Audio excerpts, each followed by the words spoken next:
What if I tell you the Stormers vs Dragons clash isn't just a scoreline waiting to happen, but a tiny masterclass in how momentum shapes a season? Today we're diving into a commentary-driven take on a URC showdown that looks straightforward on paper but hums with undercurrents you won't want to miss. Personally, I think this game is a case study in confidence, identity, and how domestic rivalries level up a team's self-belief. Cape Town is buzzing for a Stormers side riding a small wave of momentum after snapping a 3-game drought with a win over the Bulls. In my opinion, that turnaround wasn't just about one good performance, it was a reassertion of what they want to be, a team that answers pressure with precision, not panic. What makes this really interesting is how quickly a team can flip the narrative when the calendar and the results align. If you take a step back and think about it, the Stormers aren't just collecting wins, they're calibrating their identity under URC's relentless schedule.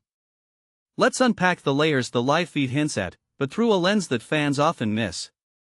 First idea: form as a weapon, not a shield.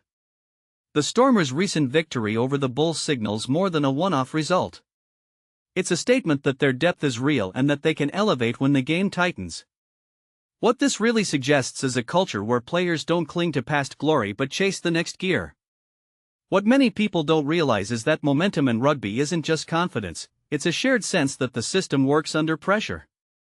From my perspective, the Real win is the additional breathing room it gives the coaching staff to experiment with lineups and tempo without feeling like they're chasing the match from the opening whistle. Second idea: matchup psychology matters. Dragons coming into Cape Town aren't just visitors, they're testers.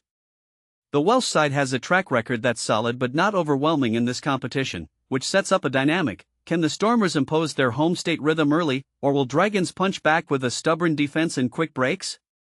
One thing that immediately stands out is how teams approach pace. South African teams often press the accelerator early, while visiting sides try to weather the storm and strike on turnover.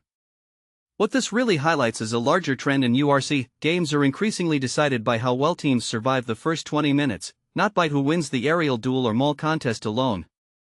Third idea: identity through continuity. The Stormers' performance arc isn't about flashy new tactics, it's about sticking to what they do best under pressure and tightening the execution.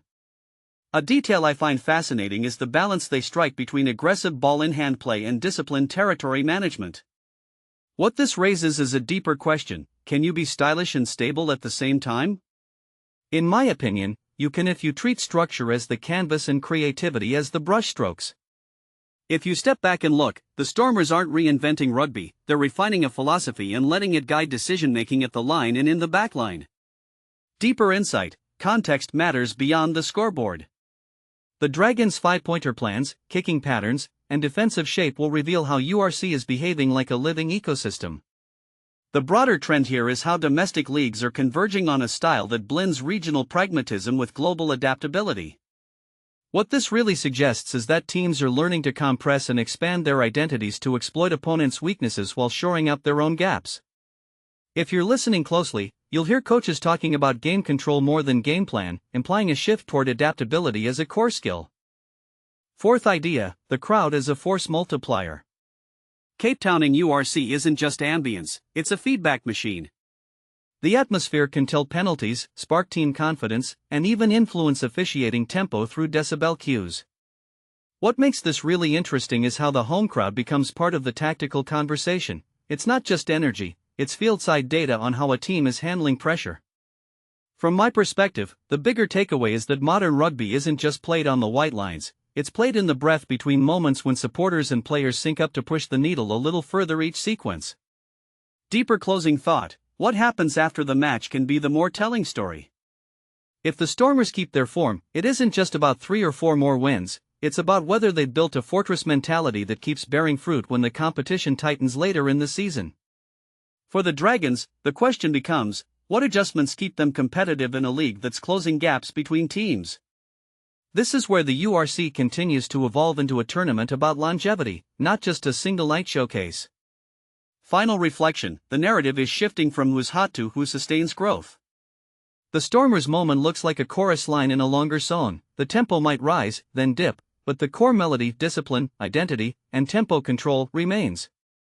If you're watching as a fan, ask yourself which team embodies that sustained rhythm as we head deeper into round 13 and beyond. What do you think? Is momentum enough to carry a team through a hungry, well-prepared opponent, or does the bigger test come when the calendar flips and fatigue becomes real? Share your take in the comments and let me know which angles you want me to unpack next.